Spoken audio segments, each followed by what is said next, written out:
Hey everyone, Andrew here again, and today I'm going to be talking about The Notebook by Nicholas Sparks. Mostly I'm going to be comparing the book versus the movie, my thoughts on both and what the differences are, because the book is this is one of the few examples where there's always the question of which is better, the book or the movie, and 98%, 99% of the time the book is always better because you get a lot more detail, a lot more information, and it has time to build things properly, give it the right info. The Notebook is one of the few, it's really the number one that always pops in my head of where the film actually is better than the book. And there's an easy answer to this. The book is very simple while the film is actually more complex, which is surprising.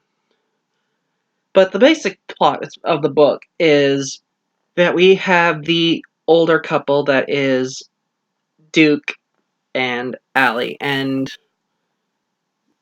the Allie character has Alzheimer's and doesn't remember things, and Duke will come and read her a story.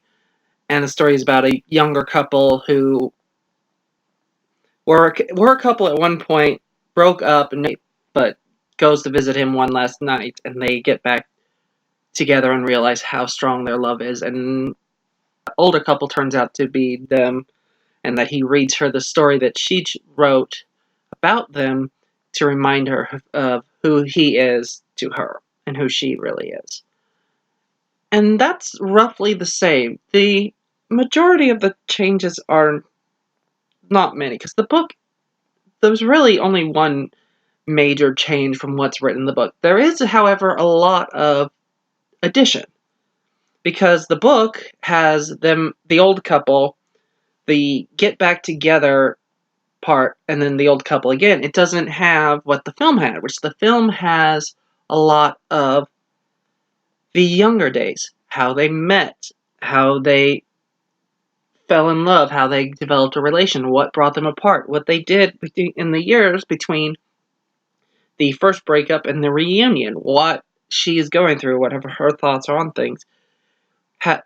You have a scene with the kids visiting the parents and being like, you need to stop, you need to come back home. You have a lot of this addition that isn't in the book, and it's like, when you look at it, it's like the book itself is really the bare bones of the story. You get some of the stuff, some of the dialogue, but it doesn't really delve into any of it. You just get a basic idea. It feels like it's a full-length novel. It's over 100 pages, but it feels like it's supposed to be a short story.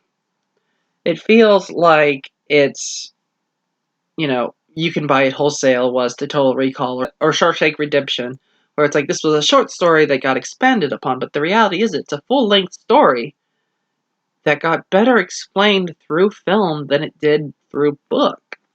And that's really bizarre. And this is one of the only cases I can see of that. But it actually strengthens everything a lot more. Because even though you can't hear the thoughts of them so much, which they do balance that by having James Garner doing voiceover for certain parts, so you have what they're thinking. But there's so much more going on with the film. You have the best friends subplot, you have the parents subplot, you have all these things that never, you never get in the book. The book is very bare bones, is very minimalist, and yet is one of Nicholas Sparks' best-selling books. And it's like, okay, I understand it. And I actually respect where he wrote the book from, because he wrote it from after having met his wife's grandparents, who have been together for 60 years, and them being in love from that time on. And it's like, okay, yeah, you can see that. It's the idea of love lasting forever. The book, it doesn't give you the beginnings, it just gives you the middle and the end. And it's like, I'm sorry, you can tell a whole story by only telling the middle and the end, but you lose so much if we don't see the beginning.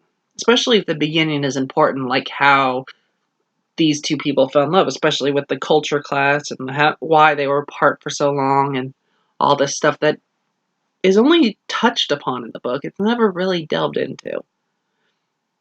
So the film expands upon every character. Every character has more to them. They have more depth, more story, more things going on with them. And that all helps a lot. It helps give more heart and depth to this story. And that's really interesting that the film is the better one to do that. Because it's very rare. And I have to say, like, the main only real difference of what stuff really changed is the ending. So the film's ending is a really sweet thing where it's like he tells her at the end of the story and she remembers for a moment and then flips back into forgetting and he has a heart attack and ends up in the medical ward. And she wakes up the next day and he doesn't show up and she doesn't know. She knows something's wrong. She can't figure out what. And she ends up regaining it and stumbling into his room. And they pass away together. And it's this really sweet, true love finale kind of ending. It's like sad, but very happy at the same way. Versus the book's ending, which is the same thing of him having the heart attack and her forgetting. But he doesn't end up in the medical ward. He ends up back in his room. And instead of her going to him, he goes to her and visits her in the night and is like talking to her while she's sleeping. He's like, I know you can't remember. And I know you have no idea who I am. And I just want you to know that I love you very much. And I just wanted to spend one more night with you. And she remembers who he is and has one more night with her. And by that I mean they have sex.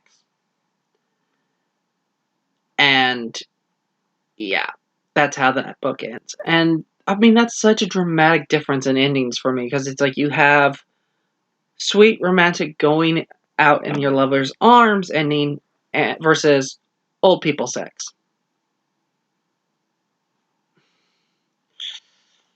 And yes, I know old people have sex. Old people have lots of sex because they're not worried about dying in STDs. I know this, and I don't have a problem with the concept of or the reality of older people having sex. I just think it's a bizarre way to choose to end your book. It like you could have done something different. This the really odd way to choose to end the book. And I understand there's people that love the book, and I'm pretty certain there's probably people that love the book more than they like the film. But for me, I think it's just it's thought out better. It's a better fully developed romance versus this weird thing that felt like something someone wrote on a weekend. But yeah, that's pretty much my 2 cents on the Notebook film versus movie. It's literally it's like I try to come up with other ones where it's like the film's better than the book, and every time I think I come up with one, it's like nope, someone argues that the book is better, and yeah. So it's like this is definitely the only American one. There's a couple anime where the manga is garbage, but the anime is really good. But that's another discussion for another time anyway. So, happy reading, y'all, and see y'all soon.